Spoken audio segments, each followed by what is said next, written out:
Hey, Mr. Credit here. Today we're going to answer the question, how long does it take to get a credit score?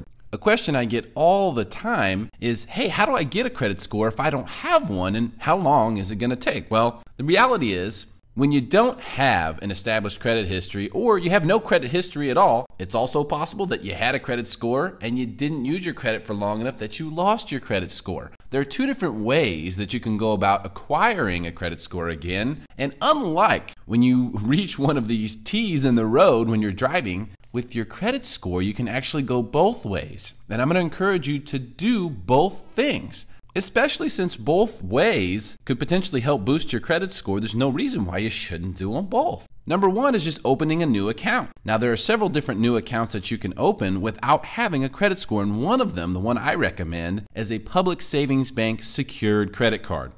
If you go to MrCreditRadio.com and click on the listen button here at the top, you'll find this secured card. It's called the PSB. Secured credit card, public savings bank. This is where you can click. It will then open up the page that will allow you to start the process of applying. Almost every single person on this planet will qualify for this card, and that's one of the reasons I like it. That and the fact that it reports to all three credit bureaus will help you get a score. But we need to understand the rule and the way that this works. In order to generate a credit score, there must exist an account that is at least 6 months old. So you have to have an account on your credit report that has at least 6 months of age to it. So if you go and open up a new account, it's going to take you 6 months before that is actually generating a credit score. Even though it might be reporting positive payment history and positive credit for that 6-month period, it won't actually generate a credit score for 6 months. However, there is a trick.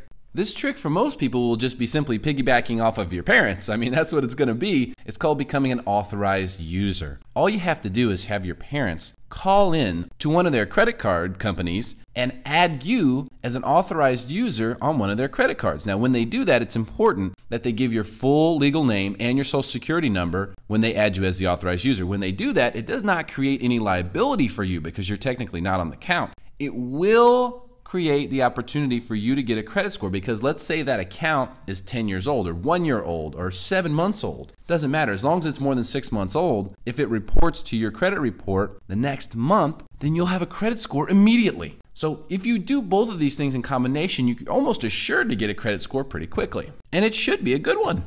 So here's what you need to do. Do both. Don't do one or the other. Don't open an account or just do the authorized user. Remember, the authorized user thing is not guaranteed to work. You should have a secured credit card. If you don't have one, then you need to get one. Everybody needs one because it can protect your credit as well as increase it. So do both. Open a secured credit card and become an authorized user on at least one account. Make sure the account that you become an authorized user on is in good standing. You don't want to become an authorized user on an account that has a lot of late payments, especially recent ones. That could completely defeat the purpose. If you have questions about this or anything else, just go to MrCreditRadio.com and send me an email. I'm happy to help you. It's 100% free. Appreciate your time. Hopefully you learned something. See you again soon.